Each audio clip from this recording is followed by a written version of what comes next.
Good afternoon. Welcome to Dr.B.R.Ambedkar Open University Teleconference in the Department of English. Today, the topic is Communication Skills from the Skills Enhancement course. We request the students to participate in the discussion. Kindly call the following numbers for further queries: 040 23 680 456.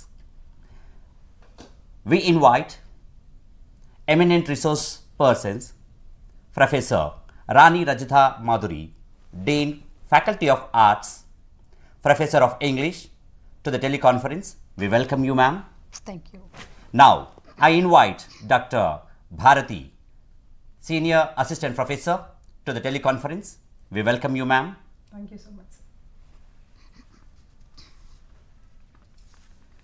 I request Professor Madhuri ma'am to give introduction about communication skills course. Very good afternoon to all the students here, because our university introduced communication skills as a skill enhancement elective, and this is for the semester 4, and University Grants Commission has given permission for us for UG second year students as a compulsory skill enhancements course.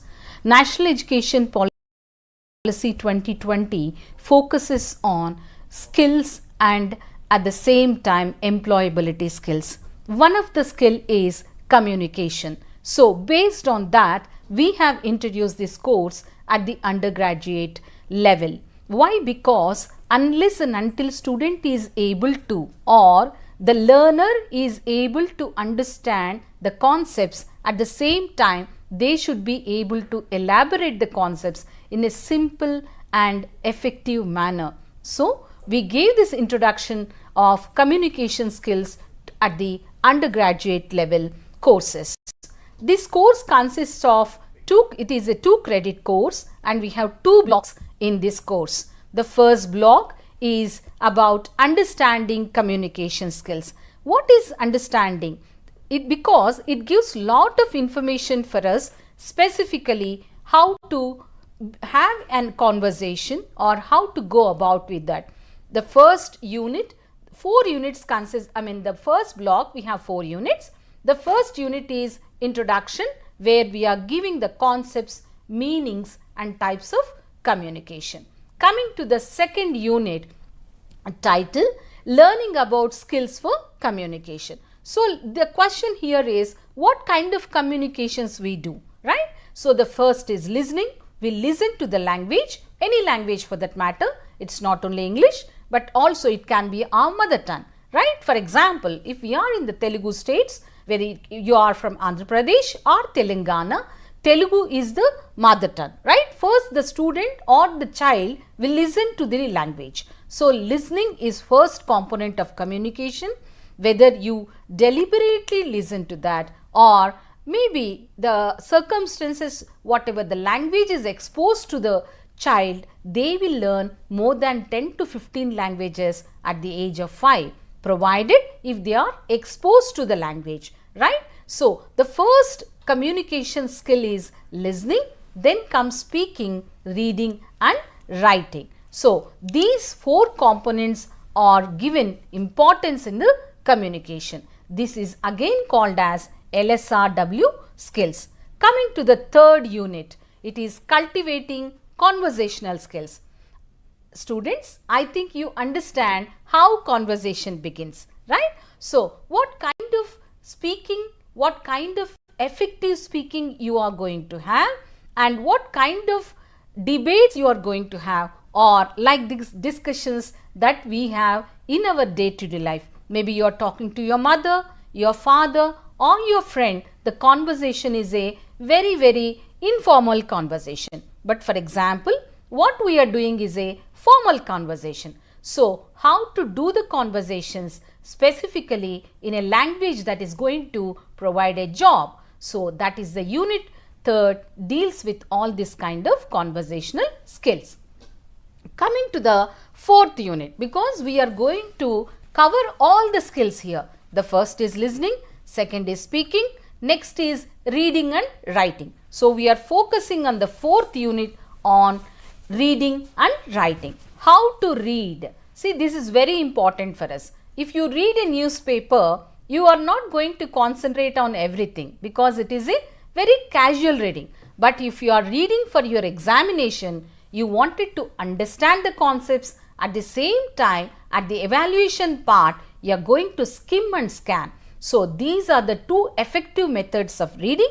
And coming to writing, how you are going to write and how you are going to be in a part where the writing makes a lot of difference for an individual. So, unit 1, 2, 3 and 4 in the block 1 gives a overall view for a students for LSRW skills known as listening, speaking, reading and writing.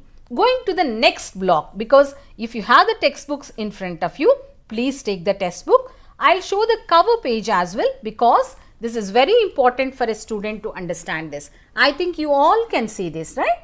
This is the communication skills which is from semester 4 and second year course which is compulsory for skill enhancement, right? So, coming to the block 2, the first one is practicing communication. It is not only knowing about it, but how we practice. The first comes group communication. How do you communicate?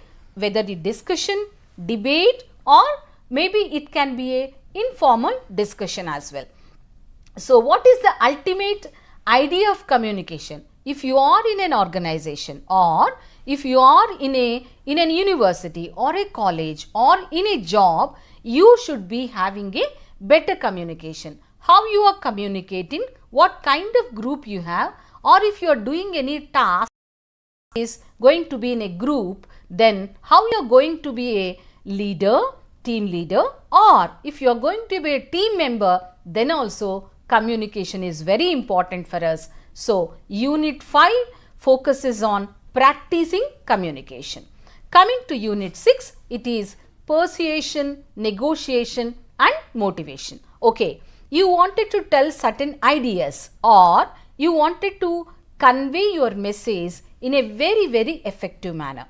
Maybe the policy is not going to support you. Then how you are negotiating, how you are pursuing that specific problem, or how you are going to motivate yourself for a better communication. That's what we are going to discuss with ample example.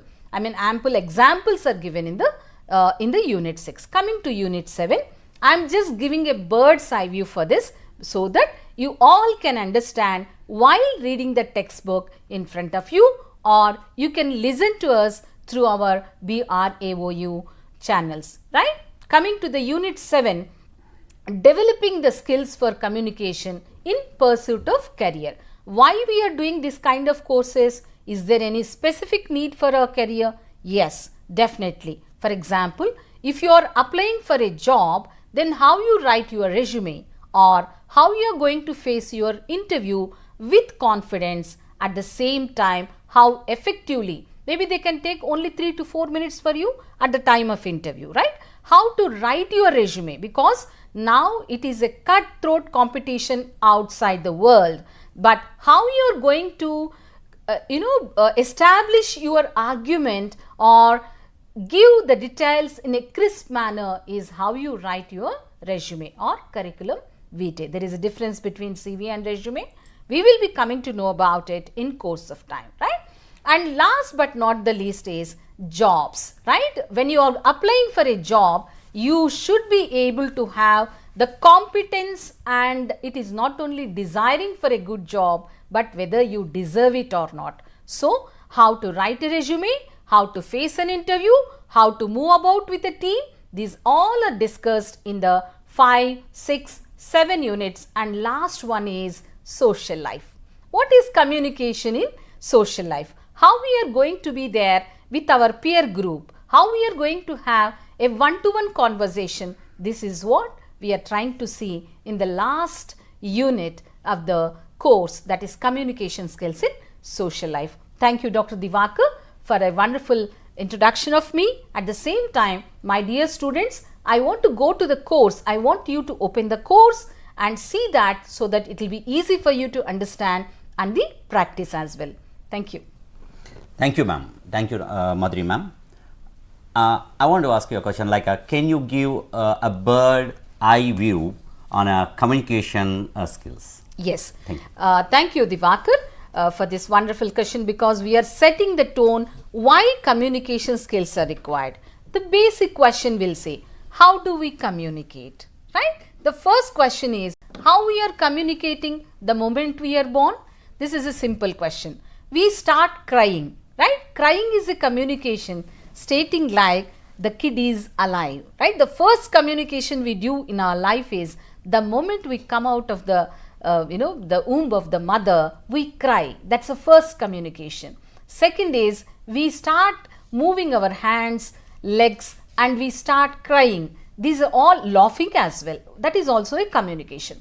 So the communication may happen in two ways. The first is verbal communication, another is non-verbal communication. Verbal communication happens with the language, whereas non-verbal communication, for example, I am watching you, the eyesight, that means I am having an eye contact with you, I am nodding my head, whether to agree or not to agree. So these are certain areas, or whether I am having a good posture. These are all part of verbal and non-verbal.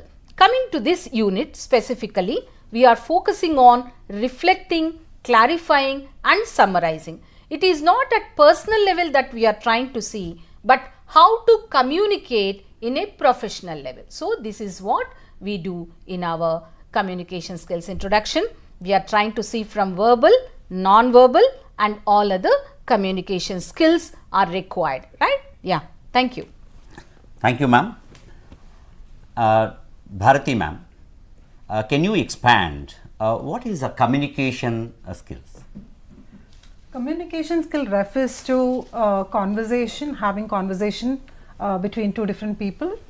So a person who tries to transfer the ideas or share the ideas or the knowledge, he or she chooses to talk to another person. Or for that matter, communication also can happen between one person to a group of people, or one person to masses of people. So it can happen in any possible way. Communication is all about sharing the ideas, informing something to others, or learning some information from others, gaining knowledge from others, etc. So this is communication. Thank you, ma'am. Very great explanation. And I request Madhuri ma'am to elaborate what are the basics of our communication skills. Yeah, communication is simply an act of transferring information one place to the other. While communicating, we use our voice, right? It's not only for the humans, but also animals do that. How they are going to, if they want to be very cordial with us, the dog is not going to bark ferociously, right? If it is very friendly dog, or if it is very friendly dog, you can see very clearly how it negotiates with us or with humans, right? Coming to the other skills of communication, previous slide, yeah.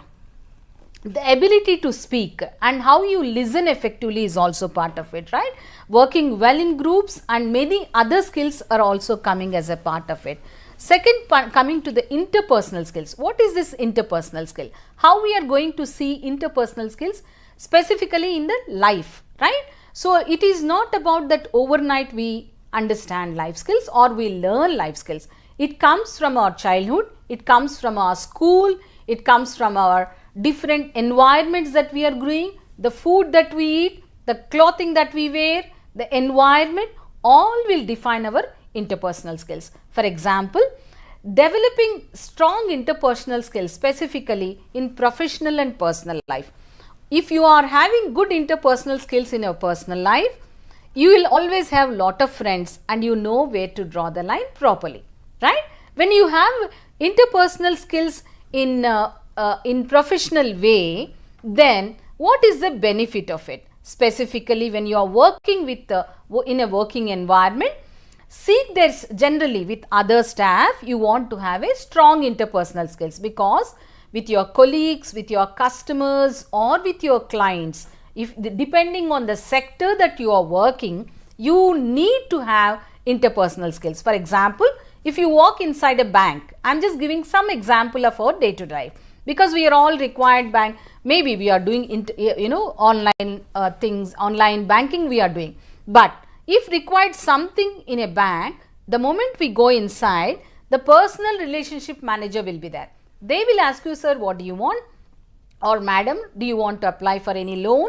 Or what is the reason that you are visiting? So they are cordial to you, they are talking to you, and at the same time, if they find any difficulty in technical way, they should be addressing that.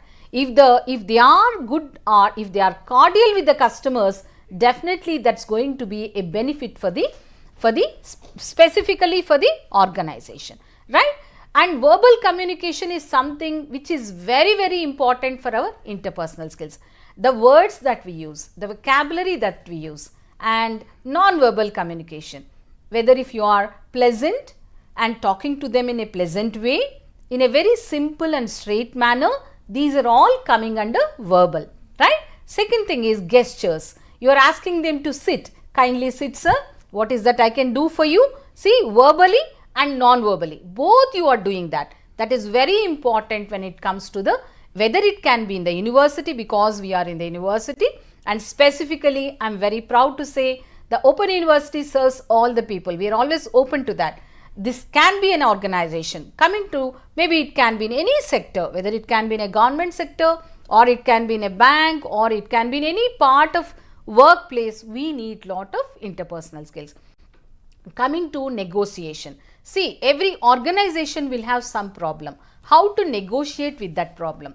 If the problem is not solving, then whom to sort out? How to see the root cause of it? That's what we call to have a negotiation. See, all problems are the root cause for any conflict in the organization, right? So, negotiation, problem solving, assertiveness.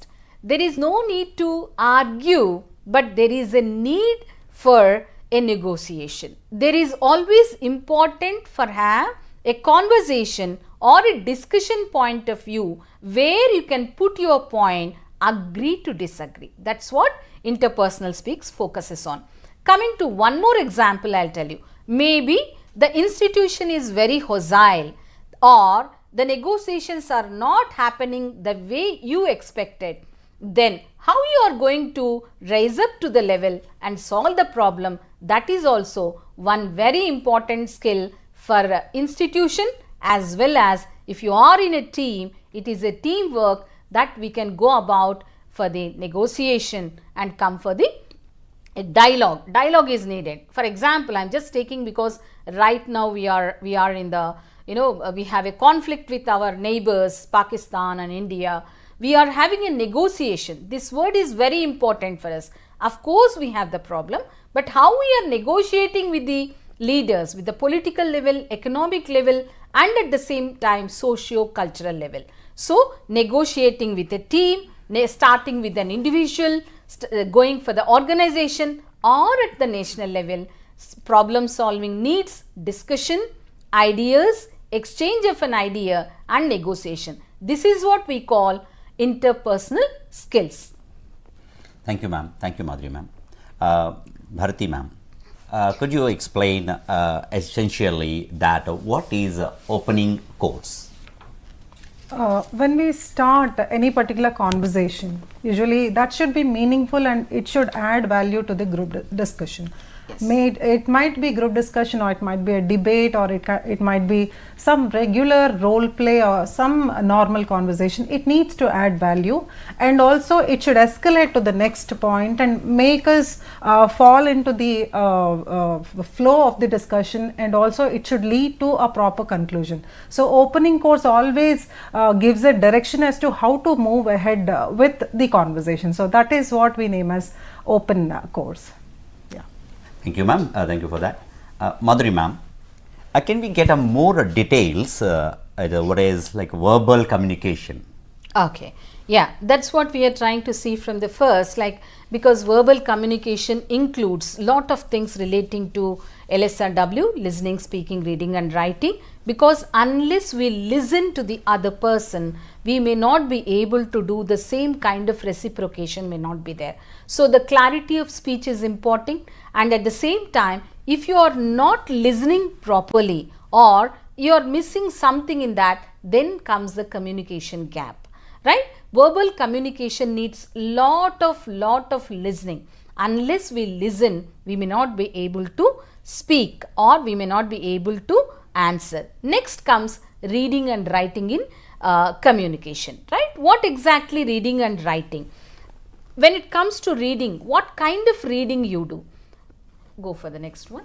Okay, yeah, go for the next one. It's okay. Yeah, go for the next one. Yes. At the first, what kind of formalities that we do in our opening communication when we are talking to the people, and it must be very clear to all of us to understand what exactly the need of the other side. That means the other person or the other institution, or the negotiation is happening on some problem, then how you are going to negotiate?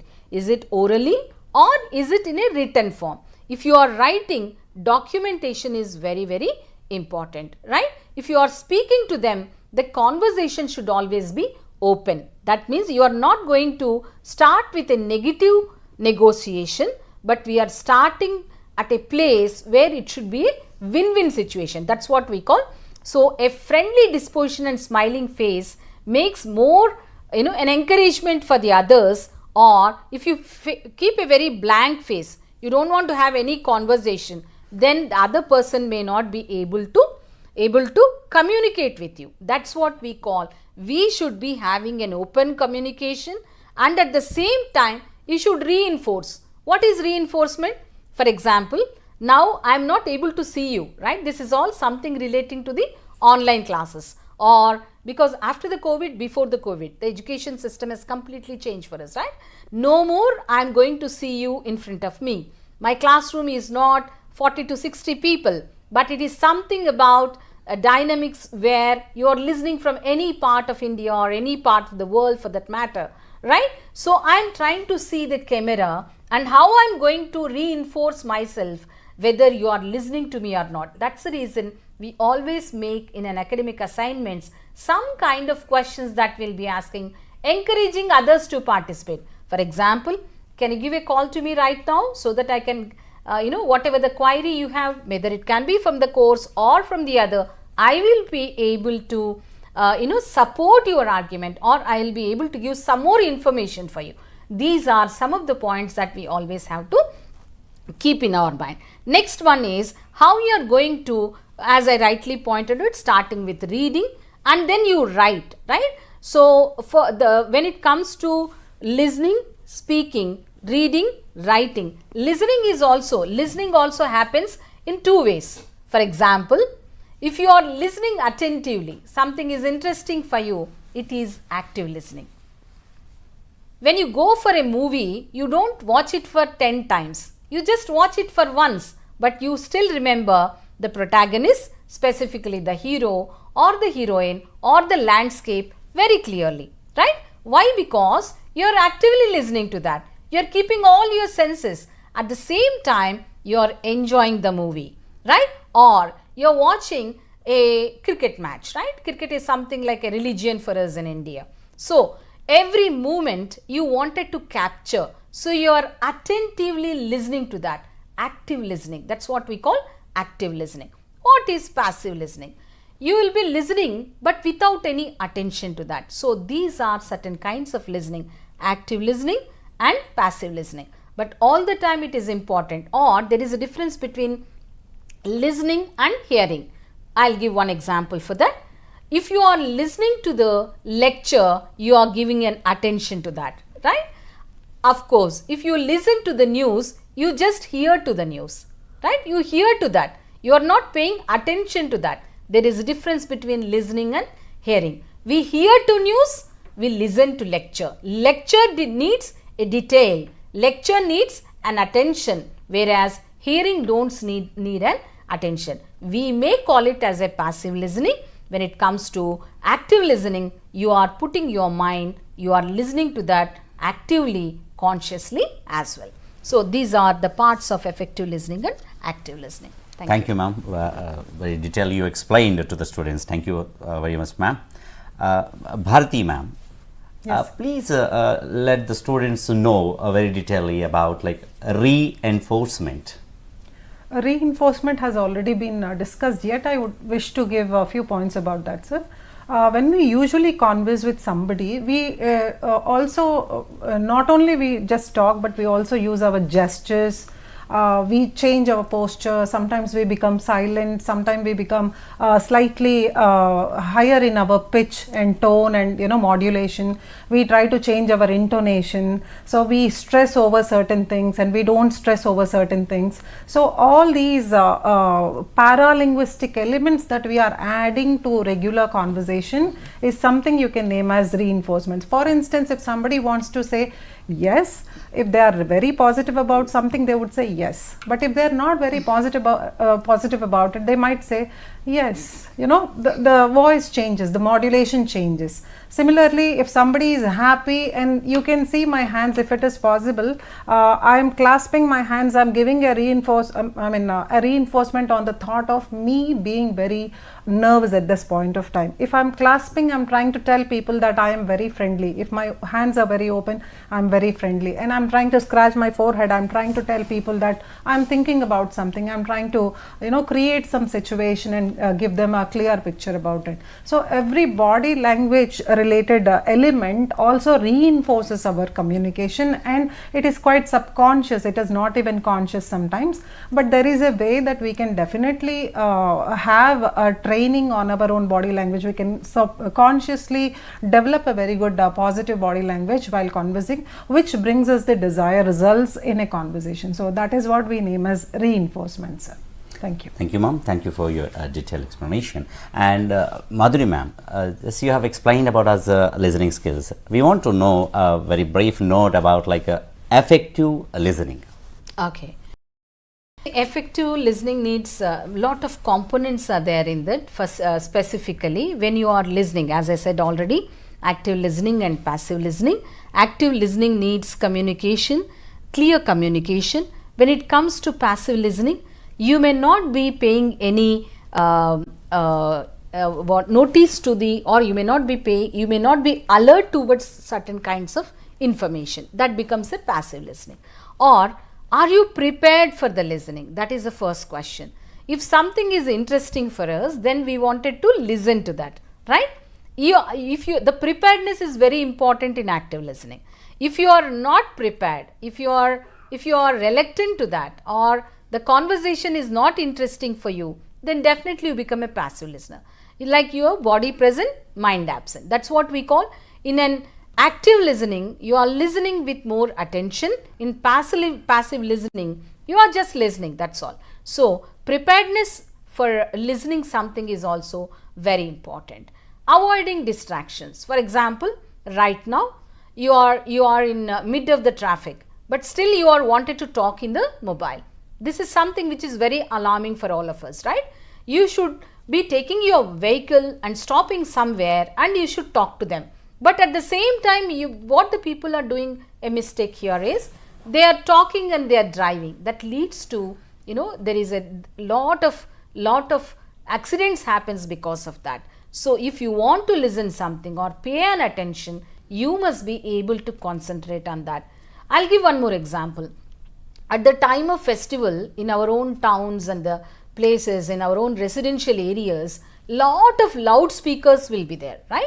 The students will get they get demotivated, lot of sound pollution. At that time also we cannot listen. For a school, it should be a very calm and clear environment should be there for the student. So these are certain points where we can focus on specifically essential and effective active listening. One more point I want to dwell upon is, if it is something to do with our social life or with our academic life or at the personal level, our personal life, listening is very important component to have a cordial relations with any other individual.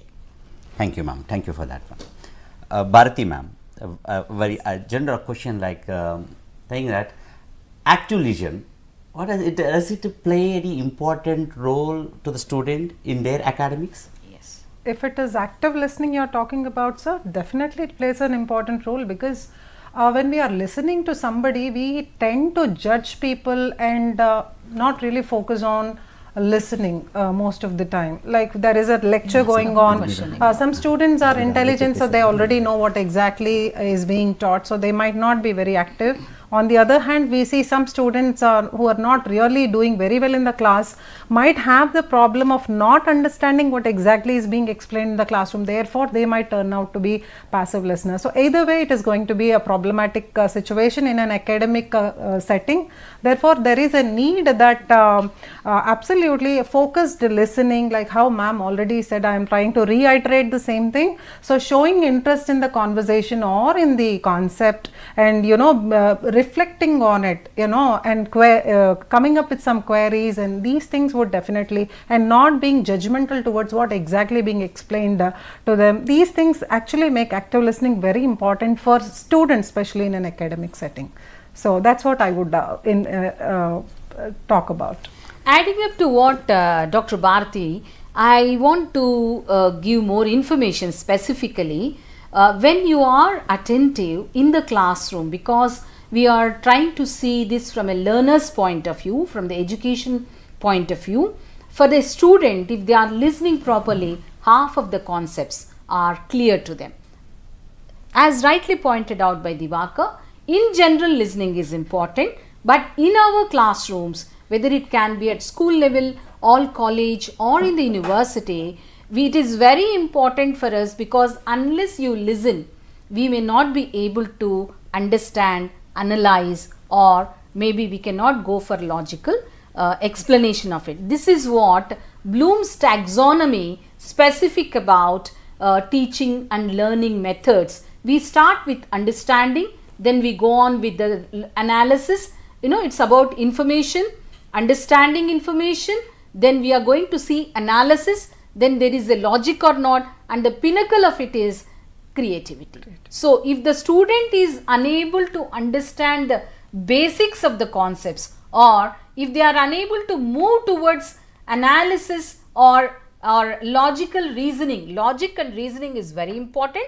That is what we are trying to see, not at the apex level, but that is the place where knowledge, skill component comes into the next step, right? The creativity comes at the last, and we are evaluating the students specifically about how they listen, how they read, how they write, and the writing component is only evaluated, but not at the listening component. That is the reason at the time of interview, they will be having a one-to-one conversation or group discussion will be there. There they will be observing whether the student or the learner or the person who has come to the interview, is he or she is capable to cope up with the stress, or they are able to deliver the content, or they can be part of the team, right? Okay, I am going to give one more information regarding the questioning. Is it question important? If so, how? What kind of questions we should ask to obtain any information? If you are asking a question, it is something not like questioning is very important for knowledge, right? National Education Policy 2020 specifically focusing on academic leadership, and if at any point of time, if a student is going to come from a rural area, do remember we are trying to see this concept because we have so many engineering students who are coming into the job sector, but they are failing, or they may not, maybe the fail is not a right word, but they are not successful in the job criteria. What is the reason for that? The first is they have lot of questions, but they may not be able to answer properly, or their communication skills, that means how to negotiate, how to write word, using the right word, vocabulary and questioning capacity may not be there, not because they don't have intelligence, but the language, lacuna in the language. That's maybe one of the reasons. Yeah. This adding a point to the Madhuri ma'am. Ma'am, can you explain like a closed question and open question? What does it mean actually? Yes. This is very important at the academic level because, for example, open questions. These questions are closed questions. Both are both are different, they are going to concentrate at different level. Open questions are broad and there is a scope for response from any, for example, if I say what was there in the, how is the traffic today? Because lot of traffic jams are happening in Hyderabad. Right now I am in Hyderabad, one very important city in India, right? Because of monsoons or maybe because of a lot of rain around, so the traffic has got difficulties in the traffic. So it can be an open question. Like we can ask anyone, you are just traveling, how is the traffic today? It's an open question, right? Or how do you feel? What's happening around you? Or you can say like, some questions which are longer to answer, like that means there can be a conversation movement will be there in the open question, but in the closed question we don't see that. For example, I may ask you a question like what's your name? There cannot be 10 names. Like someone is asking me, what's your name? I may tell, I am Madhuri, I am working so and so, right? Or you are asking, where are you going? I may say, I am going here so and so place. Or the questions which are not having a next question. For example, one more question, very like narrow kind of answers, or it can be a close answer as well. There is no 1, 2, 3, 4 point conversations can happen on that. In a lighter vein, we always say in English departments generally, what is the question that you ask the next person is, how is the weather today? Right? The conversation starts with, how is the weather today? It's a common question. Or you had your breakfast or had your lunch, because it's a lunch time. So we say, had your lunch? It's a common question. It's not very specific. Yeah, you may say, yes, I had my lunch, or you may say, no, yet to have, right? So these are closed questions. There is no extension for that. When it comes to open question, you can have second question, third question, fourth question, which are a continuation of it. It's not closed in nature, whereas open is closed in nature, but it's a more openness will be there. Yes. Thank you, ma'am. Very detailed you have explained us. Bharati ma'am, can you elaborate what is a reflection and clarification? Definitely, sir. In an academic setting, there is a need that a student be very attentive to the session going on. He or she listens to it properly, thoroughly, not only in academic setting. For instance, you can go for any general setting, general conversations or general dialogues. There is a need that you listen to people carefully, like how ma'am already mentioned that active listening is most important in all the spheres of life. We see that if a person is not really clear about what has been told to him or her, naturally they will not be able to reflect on what has been explained to them. For instance, suddenly somebody comes up with a question about what they have discussed and there is no proper listening happen, naturally they cannot reflect on it, because they don't know what exactly has been taught or talked about. When they are able to focus on the information that is being told to them, they will also be able to reflect on it, and also they can ask for some more clarification as to what else can take place in the process. For instance, you can avoid misunderstandings through this, you can build some trust in it, in the relationship, you can develop very good relationship, and you see that you foster a wonderful social aura around you, because you are an active listener and you have the ability to not only reflect on the discussion but also to clarify on the discussion. So there is a need that one needs to listen to things properly, and not only listen but also reflect and clarify things. Thank you, ma'am. Thank you for that one. And I want to add a point that, dear students, the discussion is going on. You can call back to us on the phone numbers 040-236-80456. And here, Madhuri ma'am, we want to ask you that, like, what is summarizing? Okay.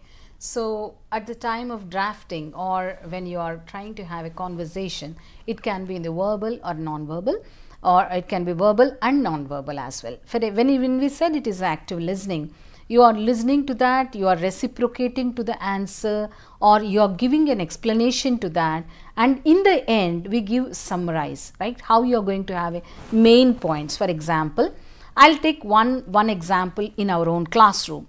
I am teaching a poem.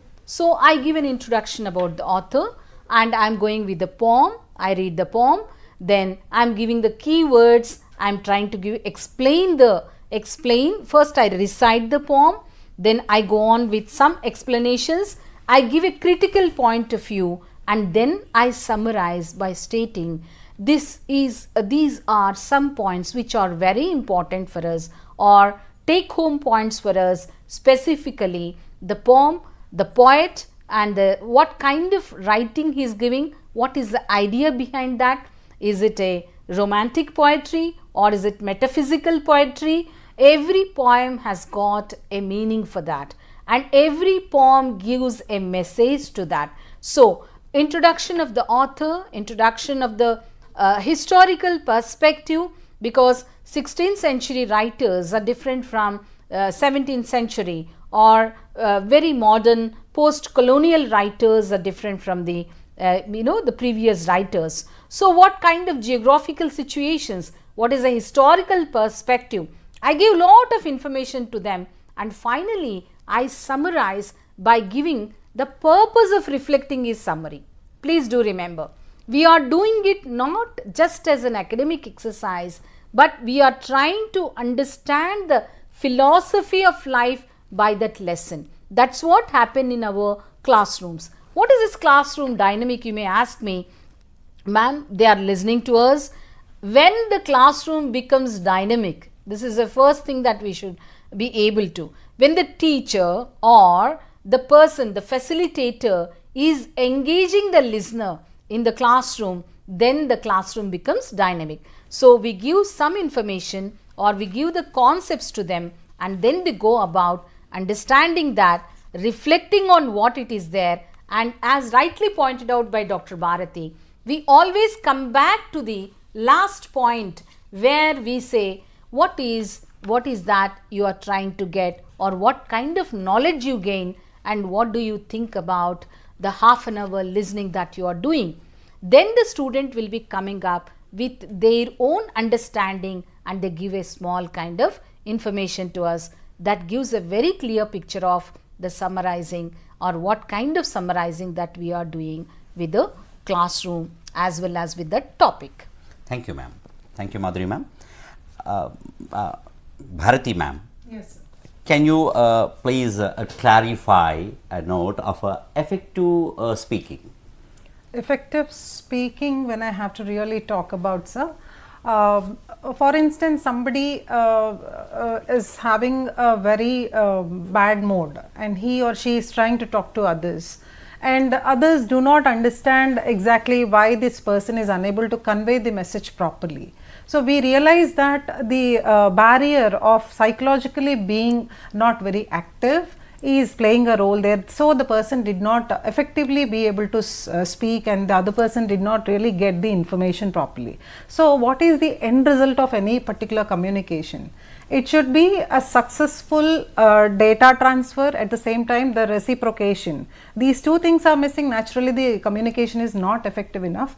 And effectively, when a person is able to articulate the idea in an organized manner and make other person understand it and respond to what exactly has been spoken, that is called a desired result. When the result doesn't come, that means when the communication is not happening in a proper way, naturally the communication is not successful. Effective speaking provides this, it facilitates that a person be able to get the desired result in a conversation. That is what we name as effective speaking, sir. And where a lot of other things also come into picture, voice plays a vital role, and also we see how exactly the technique of using right modulation in right intonation is actually bringing the desired results, and how a person's body language along with the tone aligns not only just the words, and creates a great social aura that the person is able to convey the message in a very confident manner. Also gives us the traces and idea of how effective communication can take place. Thank you, ma'am. Thank you for that. And Madhuri ma'am, can we get a more details on vocal production? Okay. So, when it comes to speaking, listening, speaking, that is the second component that we speak of. we think about it when it comes to the communication: listening, speaking, reading and writing. So listening, we said active listening and passive listening. Lot of listening happens to us in the world, in our at our own residences, outside the place, society, and specifically we get lot of information in the schools, college, in our academic life, right? Then comes the speaking. That's what you are trying to give us, as rightly said by the Dr. Bharati. Effective listening and effective speaking is also very important. The voice, how the modulation of voice, is there clarity in your speech, and are you clear in your intonations? What kind of accent? For example, someone from Kerala is trying to speak with me, or someone from Bengal, they are trying to speak English. Their English, or maybe in our own mother tongue I can call, some person from Srikakulam district who is from an agency area, their Telugu is completely different from Adilabad, right? Both are Telugu speakers. Whether when the Srikakulam person or the individual or the people from Srikakulam area, they are using Telugu language, but their accent is different, right? So accent makes a difference, but meaning is not changing. Words change, vocabulary change, but usage is not changing, right? So the accent is very important. If you want to give a very cordial environment, you talk to them in a pleasant way and a simple manner. The accent is very important. When you are angry, your voice will be at a high pitch. Do you observe that? When you are pleasant, you speak with a lot of gap. Like you are very calm, composed, and you talk to them, right? You are talking to them. You are taking a pause. Accent makes a difference, and may not be, sometimes we will not be able to understand the other's accent. At that time, we need the help of we should be very attentive to. The second thing is how you are going to maybe the accent, clarity, and at the same time you must be speaking in a holistic way where it can be useful to the student, specifically in the academic environment or in the classroom. If you are speaking to the other individual in any environment in the social life, it must be more effective. Effective speaking is also very important. There is no need to have a long conversations. It must be, it should be very simple, crisp and to the point. For example, I'll take one example here. For any advertisement, it is only 30 seconds. How many words are covered? Right? You just think about it. Again, we are all trying to understand. I mean, we just, it's only a point of 24 seconds or half a second, maximum 1 minute. They are showing the images, they are giving the content, and they are advertising like what is my product. Right? They are speaking with a purpose. Advertisement is not for 1 hour. Advertisement is not for half an hour, or it is not for even 10 minutes. It is only for half a minute. That is very important. How the clarity is there, how the image is also going to be added advantage when it comes to visual. Audio, visual effects will be there in that. That's the reason we say it is very important for us to slow down. While you are speaking to the others, you must be slow so that other person can understand what you are speaking. Keep up your head. While you are speaking to the others, it is very important to have a non-verbal. That means your gesture should be very clear. You are listening to them.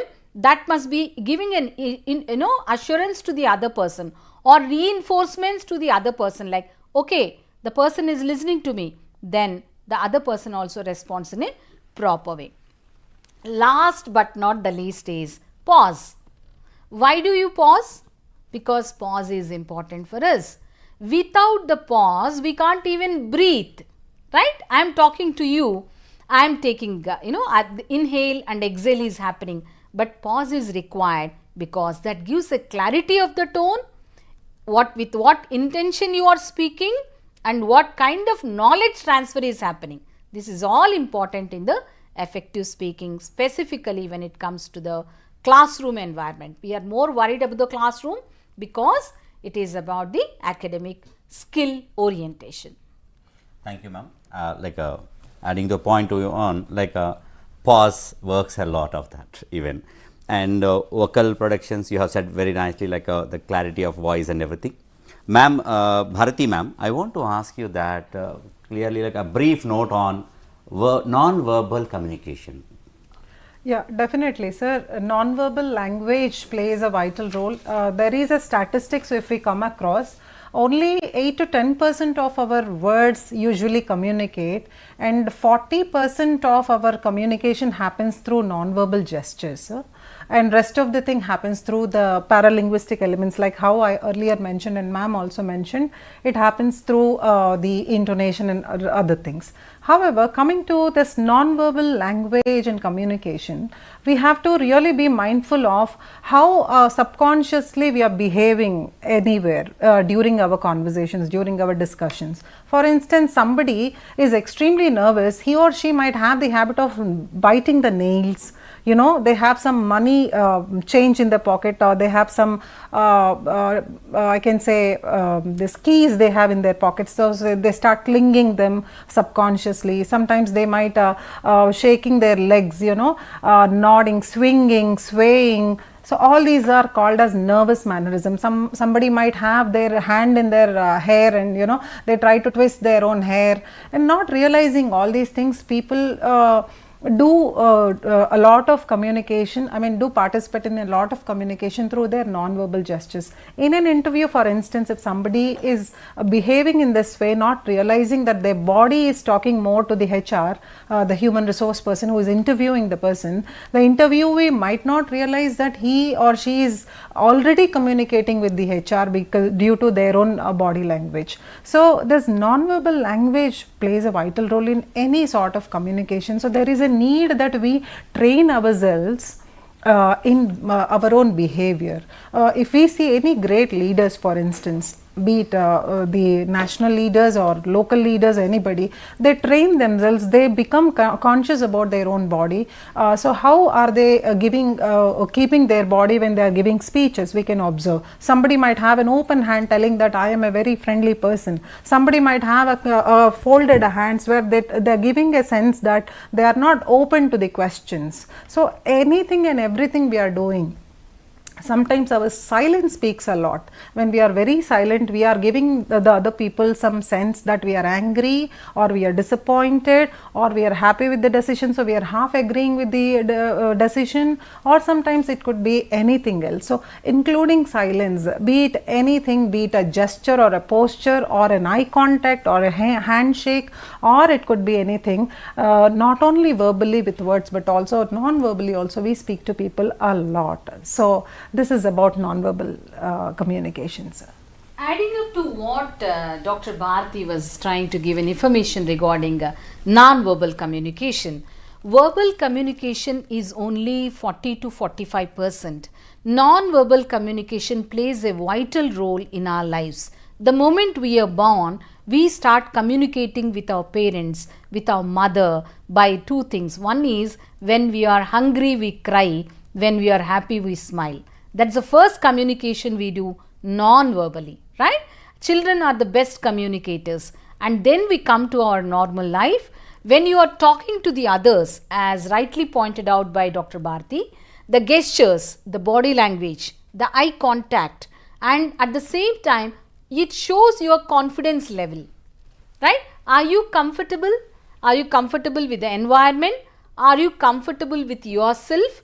These all are coming under the non-verbal communication. Some gestures and some kind of lot of things happen in non-verbal communication. For example, what I am doing now, it's very clearly showing what this non-verbal communication, like I'm moving my hand, right? Openly I'm moving my hand.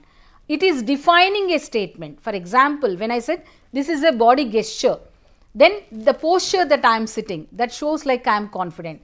The eye contact I got, maybe if you are in front of me, I may be watching you or I may be talking to you in person. But now I am online, so it is online conversation is happening. I am watching or generally if you are watching them or if you are talking to them, there should be an eye contact. Then comes the paralanguage, and closeness and personal space.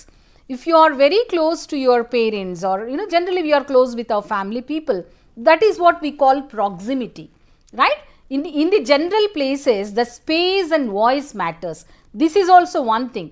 If someone want to have a very cordial conversation, we sit with them and we talk to them, or we are talking to them in a manner where the conversation happens. So that is what we call the spaces, right? If you are not happy with them, or you are not in a positive mood to talk to them, or you are having a heated argument, then you start shouting with a different kind of notion, right? Then comes to the I think the last one. Yes. So what kind of facial expressions you have? Starting with body movement, postures, eye contact, closeness or the openness, or the spaces, and the facial expression. But last but not the least is psychological changes. How you are changing yourself? You are very happy, your face will be, it is reflecting in your body. You are very not comfortable, or as rightly pointed out by Bharati, the silence. Why the silence is there? So these are certain areas where non-verbal communication happens in our day-to-day life more than, when it comes to 100%, maybe 50 to 60% is non-verbal, 40 to 50% is verbal. And I really feel good about this session, because this is not exclusively for the academia, but also for our personal and professional life. We cannot see our communication skills in a compartmental way, like it is only for our professional life or for the personal life. It is something which is mutual. We always do that in our life, in our classrooms, in our workplaces, in the environment, in the ground, as well as in different parts of our life. I think last few minutes, if students want to have any query, they can definitely give call to us. If otherwise, we are going ahead with our program. Yeah. Thank you, ma'am. Thank you for explaining us. Here, students, you can call back. You have more 2 minutes to follow that. And once again, I repeat the number: 040-236-80456. Yeah.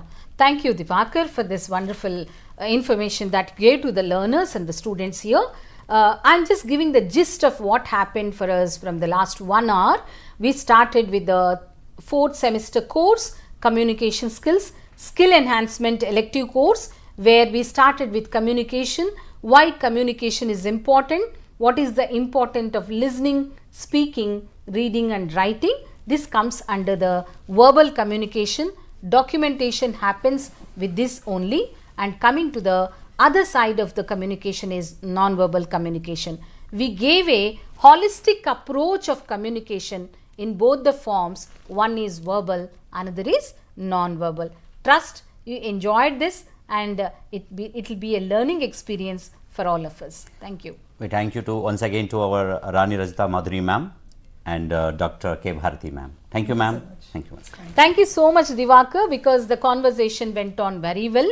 On behalf of Department of English, Dr. B.R.Ambedkar Open University, we thank the resource persons, Dr. Divakar and Dr. Kalpana Bharati, for this wonderful opportunity in conversation with the students. Namaste.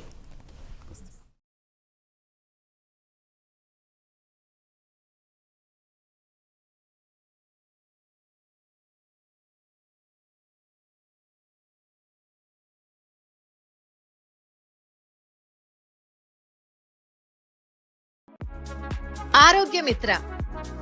Pneumonia అంటే ఏంటి? అది ఊపిరితిత్తులను ఎలా ప్రభావితం చేస్తుంది? Pneumonia వ్యాధి లక్షణాలు ఏంటి?